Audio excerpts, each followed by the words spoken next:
One night, the evening wasn't supposed to last this long. I had dropped by just to return a book she'd lent me, but somehow, hours slipped past us. Now the city outside her window had gone silent, and the air inside her living room felt different, still, but charged. She was sitting on the far end of the sofa when the night began, her posture straight, almost formal. Over time, though, she softened, curling her legs beneath her, resting her chin briefly in her palm when she laughed at something I said. That laugh, quiet, unguarded, made the room feel smaller in the best way. Between us, the low table held the remnants of our evening. 2 half-empty glasses of wine, the faint aroma of her jasmine-scented candle, the closed book I'd returned but she hadn't yet touched. It sat there as if reminding us what had started this visit, though neither of us seemed willing to acknowledge it. Our conversation had shifted from casual topics into something heavier. She spoke about the years she felt had rushed past her too quickly, about choices made and unmade. I listened, not because I had answers, but because I sensed she needed someone simply to hear her. Every word she offered felt like a layer being peeled away, and the vulnerability in her voice kept me anchored. At one point, she paused, staring at her own hands as though they belonged to someone else. Without thinking, I leaned slightly closer. The small motion didn't bridge the space between us, but it shifted something invisible, like a thread pulling taut. Her eyes lifted to meet mine, and for a long second, we just looked. No words, no explanations. Just the quiet recognition that something unspoken had settled between us. I felt my chest tighten, a mix of anticipation and hesitation. She reached up then, brushing her hair back, but her fingers lingered at her temple as though she were steadying herself. The candlelight caught the curve of her cheek, highlighting a grace that didn't come from youth, but from living fully. I realized how little that kind of beauty is noticed in a world that prizes speed and surface. The silence could have broken easily, one of us making a joke, changing the subject, but neither of us moved to do so. Instead, her hand lowered slowly, resting on the sofa cushion, close to mine. Not touching, not yet, but close enough that I could feel the warmth radiating from her skin. It was the smallest distance, but it felt enormous. My thoughts stumbled. Do I close the gap? Do I pull back? What does this mean for tomorrow? And then, before anything happened, she let out the faintest sigh, almost a whisper of breath. A sound so fragile that it seemed to carry more truth than all the words we had spoken. I didn't answer it, not yet, but I knew that was the moment the night changed. Whispers shattered my aura. The clock on her wall ticked past midnight, though neither of us moved to acknowledge it. The city was hushed beyond her curtains, and the candle between us burned lower, shadows stretching gently across the room. I was aware of how near she was now. At some point during our conversation, she had shifted closer, not suddenly, but gradually, like waves meeting the shore. Her knee angled toward mine, her arm resting against the back of the sofa, her presence a quiet weight I felt even without touch. She had been speaking about her childhood, about summers that smelled of pine trees and open fields, when her voice faltered. Not because the memory was painful, but because her thoughts seemed to drift somewhere else. The silence that followed wasn't awkward, it was charged. She turned to me then, her expression softer than I had ever seen it. For the first time that night, she looked unsure of herself. That vulnerability, small but undeniable, pulled me in more than any polished confidence could. Her gaze dropped briefly to my hand, resting on my knee, before lifting back to my face. My pulse quickened at the unspoken question in her eyes. And then it came, the whisper, barely a breath. Stay just for tonight. The words seemed to hang in the air, fragile yet impossible to ignore. She wasn't smiling, and she wasn't teasing. Her voice was too honest, too raw. It wasn't an invitation to cross a line recklessly. It was a plea not to let this fragile closeness vanish with the night. For a moment, I couldn't move. My mind raced. The difference in our lives, the years between us, the way others might judge if they saw us like this. Yet none of that mattered in her living room. In that moment where time felt suspended, I swallowed, trying to steady my voice, but all I could do was meet her gaze. I saw the quiet tremor in her composure, the way her fingers curled slightly against the fabric of the sofa as though she were bracing herself for my answer. I lifted my hand slowly and laid it over hers. Her skin was warm, softer than I expected, trembling faintly beneath my touch. She inhaled as though she had been holding her breath for hours, and in that exhale was a release of something deeper, loneliness, perhaps, or the fear of being unseen. The temptation to agree outright pressed against me.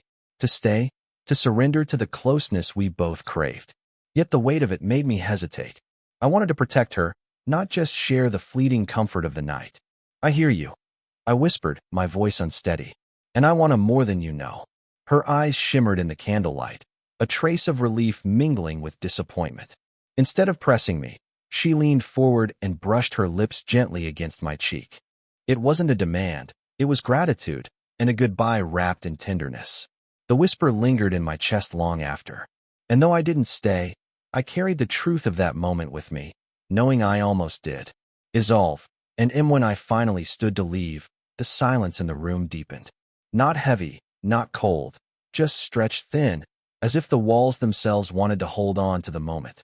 She stayed seated on the sofa, her hand still resting on the cushion where mine had been only seconds before. I hesitated near the door, my jacket draped loosely over one arm. Something in me wanted to stall, to find a reason to stay just a little longer. But her whisper, "Stay, just for tonight," was still echoing in my chest, and I knew that if I lingered, I might not have the strength to walk away. She rose slowly and crossed the room toward me. The soft sound of her bare feet against the hardwood made my pulse quicken all over again. When she stopped in front of me, close enough that the faint scent of jasmine clung to the air between us, I felt my resolve tremble.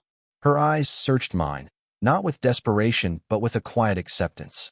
"You're doing the right thing," she said softly, almost to herself. Her voice was steady, but I caught the faintest quiver at the end. I wanted to tell her I wasn't sure, that leaving felt both right and wrong at the same time. Instead, I lifted my hand and let my fingers trace a gentle line along her cheek. Her skin was warm, and the smallest smile touched her lips as her eyes closed beneath my touch. "You made tonight different," she whispered. "Thank you for that." Her gratitude cut deeper than any declaration of love could have. I realized she wasn't asking me to rescue her, or to fill the spaces of her life. She only wanted to be seen, fully, honestly, for who she was in that moment. And maybe that was enough. I leaned forward, pressing my lips to her temple in a slow, lingering kiss. She exhaled softly, as if she had been waiting for that exact gesture. When I pulled back, she rested her forehead against mine, and we stood there for a long moment, suspended in quiet intimacy. Finally, she stepped back, her hand trailing lightly down my arm until our fingers slipped apart. The touch faded, but the warmth remained. "Go," she said gently, her smile more sure this time. "But don't forget." I nodded, though words failed me. With one last glance, the kind that says everything words can't, I opened her door and stepped into the hallway. The air outside was cooler, sharper, but it carried with it the strange calm that follows a storm. As I walked away, I felt both the ache of leaving and the fullness of having shared something rare. Not love, not yet, but something that might linger longer than a single night. I almost stayed. And maybe that was the point, not that I did, but that I almost did. That she asked, and that I'll never forget the way her voice trembled when she did. My heart nearly beta next morning, sunlight slipped through my blinds, warming the room in quiet defiance of how restless my night had been. I had slept only in fragments, each time waking with the echo of her whisper still sharp in my ears. "Stay, just for tonight." It haunted me in a way I hadn't expected, not because I regretted leaving, but because the moment had carved itself so deeply into me. Every time I closed my eyes, I saw the way her expression softened when I touched her cheek, the faint tremor in her voice, the strength it must have taken to let me go. Life around me carried on, unbothered. The barista at the cafe called my name.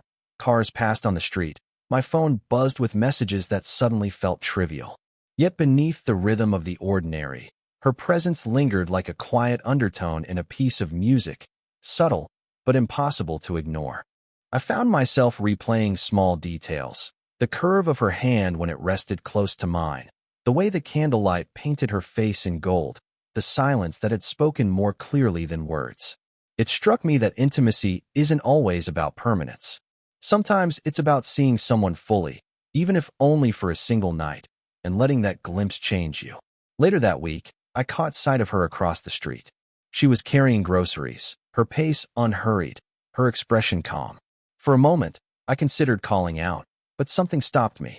Not fear, not shame, just a quiet understanding that what we shared didn't need to be chased. It was already complete in its own way. She noticed me before I could decide. Our eyes met across the distance, and the faintest smile lifted her lips. It wasn't the smile of someone recalling a secret. It was gentler, more knowing. She tilted her head slightly, as if to say, "I remember too." I smiled back, and in that silent exchange, I felt the same warmth I'd felt in her living room that night. No need for words. No need for explanations. Just acknowledgement that something meaningful had happened between us, something that would remain even if unspoken. As she disappeared into the crowd, I realized that staying would have been one story, but leaving gave us another. A story not defined by what we did, but by what we felt, and by the restraint we chose together. That night, lying in bed again, I whispered her words into the quiet. Stay, just for tonight. And instead of ache, I felt gratitude. Gratitude for having been asked. Gratitude for almost saying yes. Gratitude for knowing that sometimes, almost can be enough to change you trade me. Weeks passed before I saw her again. Life had resumed its steady pace. But that night, her whisper, the charged silence, the warmth of her cheek beneath my hand, remained a quiet undercurrent in my thoughts. I didn't expect to cross paths with her so soon, and certainly not in the middle of a bustling bookstore on a rainy evening. She was standing in the history section, holding a hardback with both hands, her brow furrowed in the kind of focus I had come to recognize. There was no candlelight this time, no softened edges of night. Just fluorescent bulbs and the sound of rain tapping against the wide glass windows. Still, when she looked up and saw me, it felt as if the air shifted the same way it had in her living room. Her lips curved into that quiet smile, the one that never rushed, never overreached. I felt my own answering smile form before I even thought about it. Looking for something specific? I asked, my voice lower than usual, though the store around us buzzed with other voices. She lifted the book slightly, then shook her head with a laugh. Just pretending I have the time to read. We fell into step together, wandering the aisles with no real destination. The conversation was lighter this time. Books, films, the way the rain made the city sound softer. But beneath the surface, the memory of that night lingered, shaping every pause, every glance. At one point, we stopped near a display table. She brushed her hair back, an absent gesture, and her sleeve slid slightly, revealing her wrist. I remembered the feel of her hand beneath mine, how steady yet trembling it had been. My chest tightened at the memory, but I didn't reach for her this time. Instead, I let the moment pass, storing it quietly. After a while, she turned to me with an expression I hadn't expected, calm, but layered with something like gratitude. "I'm glad you didn't stay that night," she said softly. Her voice wasn't filled with regret, it was filled with understanding. Her words settled in me slowly, like rain soaking into the earth. She wasn't dismissing what had happened. She was honoring it, acknowledging that what we shared had meaning precisely because we had stopped where we did.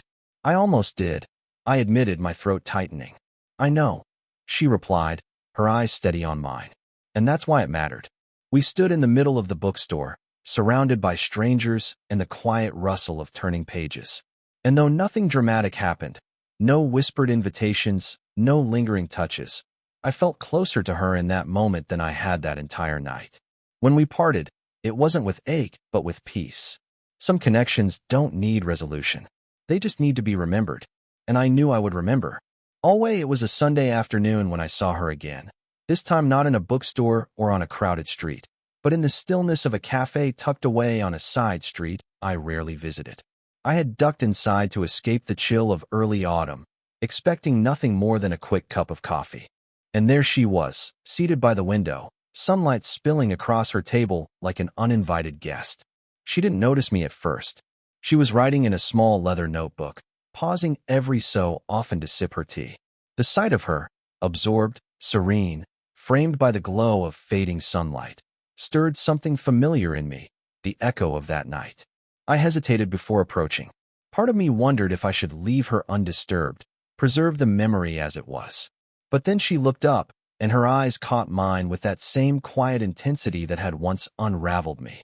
A small smile formed, and suddenly, the distance between us felt like nothing at all. "Of all places," she said when I sat down across from her.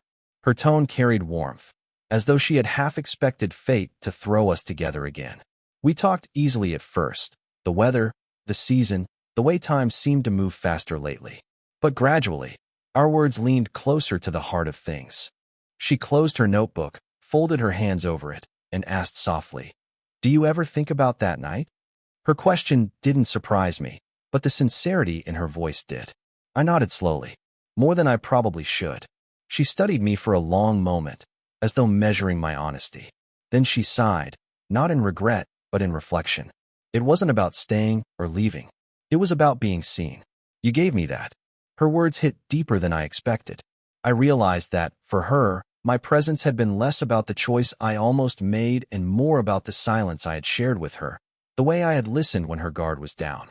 I reached across the table then, not daring to hold her hand, but letting my fingers graze hers lightly, enough to feel the warmth, enough to let her know I understood. She didn't pull away. Instead, she turned her palm upward, letting our hands rest together in the soft glow of afternoon light. We didn't stay long. She had errands, and I had somewhere else to be. But as we stood, she touched my arm gently, lingering just a second longer than necessary. "Some moments," she whispered, "don't need repeating. They just need remembering." As she walked away, her figure framed in the golden haze of autumn, I realized she was right. The night she asked me to stay would always belong to us. Not for what happened, but for what almost did. And sometimes, almost is what makes a memory unforgettable. Time has a way of softening sharp edges. What once felt like an ache now rests in me as something gentler, like the echo of a song I still remember but no longer need to replay. It has been years since that night in her living room. The candlelight, the silence, her voice whispering stay, just for tonight. Life carried us both forward, as life always does. New places, new faces, different stories written into the margins of our days. But that evening never disappeared. Instead, it settled into my memory like a pressed flower in an old book, fragile, permanent, and impossibly vivid. Sometimes, when I pass by quiet windows lit softly from within, I think of her. I imagine her still seated gracefully, a glass of wine untouched beside her, her thoughts wandering someplace tender. I wonder if she ever thinks of me in return, not with longing, but with the same quiet gratitude that colors my own reflections. What strikes me most now isn't what almost happened, but what did. That I listened. That she trusted me with words she rarely spoke aloud. That I chose restraint, and in doing so, allowed the moment to remain unspoiled by regret. It would have been so easy to give in, to blur the boundaries, to let desire speak louder than caution. But I think, deep down, we both knew that the beauty of that night wasn't in what we did, but in how close we came. How vulnerable we let ourselves be without losing the tenderness in it. Years later, I carry that truth with me into every relationship, every late-night conversation, every fragile moment when someone risks being seen. She taught me, without ever meaning to, that intimacy is not measured in permanence or possession, but in presence, in being fully there for as long as the moment asks. I never saw her often after that, though we crossed paths once or twice. Each time, there was no awkwardness, no lingering tension, only a quiet recognition, sealed in a smile, that we had shared something rare and unrepeatable. Now, when I think of her, I don't think of what might have been. I think of what was, a night that reminded me of the power of listening, the depth in restraint, and the beauty in almost. And maybe that's what love looks like in its truest form. Not always a lifetime together, not always a story that continues, but sometimes just a fleeting chapter that stays with you long after the book is closed. I didn't stay that night, but in a way I did, because a part of me is still there, in the candlelight, in the silence, in her whispered plea that changed how I would carry love for the rest of my life. It was an ordinary evening when the past found me again. I had just left work, walking the familiar route toward the train, when I heard laughter ripple through the autumn air. It wasn't loud or remarkable, just a soft, melodic laugh that stopped me in my tracks. I turned, and there she was. Not framed in candlelight this time, not wrapped in late-night vulnerability, but standing in the glow of a street lamp, her coat buttoned neatly, a grocery bag tucked against her side. She was speaking with someone else, a neighbor, maybe, and her face carried the same grace it always had, though time had etched new subtleties at the edges of her smile. For a moment, I just watched. The memory of her whisper, "Stay, just for tonight," rose unbidden, but instead of tightening my chest, it filled me with a quiet warmth. That night was no longer a wound, no longer a temptation unresolved. It was a part of me, steady and intact. When she noticed me, her eyes widened slightly in recognition. Then, slowly, the same familiar smile spread across her face. It wasn't surprised, and it wasn't longing. It was something better, acknowledgement. We walked together toward the station, our steps falling into rhythm without effort. Conversation came easily, as though years hadn't stretched between us. We spoke of ordinary things, the weather, the rush of the city, the way autumn leaves always seem to fall too quickly. But beneath our words, I felt the same thread as before, unspoken, steady, unbreakable. At one point, as we waited at the crosswalk, she brushed her hand against my sleeve. Not deliberately, not lingering, just enough to remind me of the night when touch had meant so much more.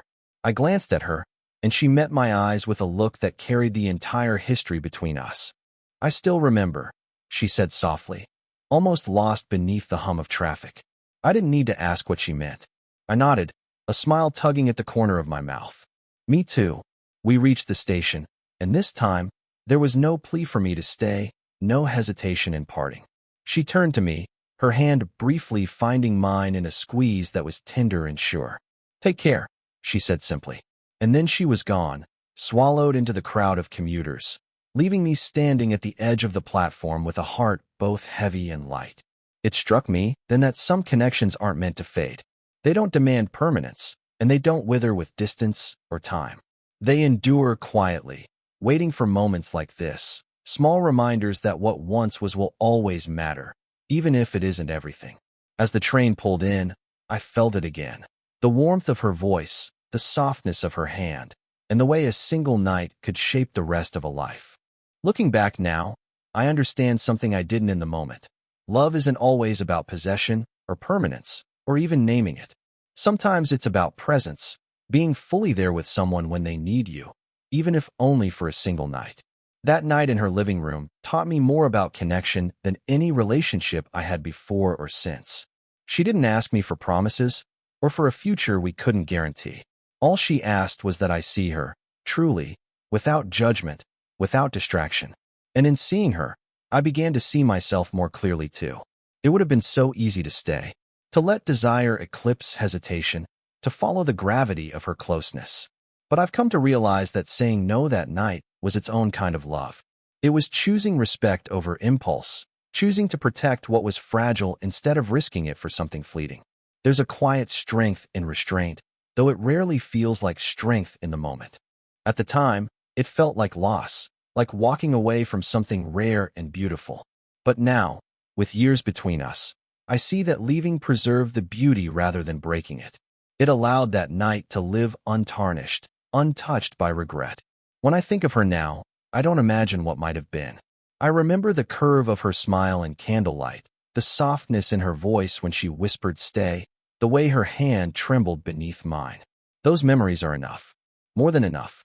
They remind me that intimacy is not measured in hours or years, but in the depth of a single moment honestly shared. And maybe that's the lesson I carry forward. Not every connection needs to become a lifelong story.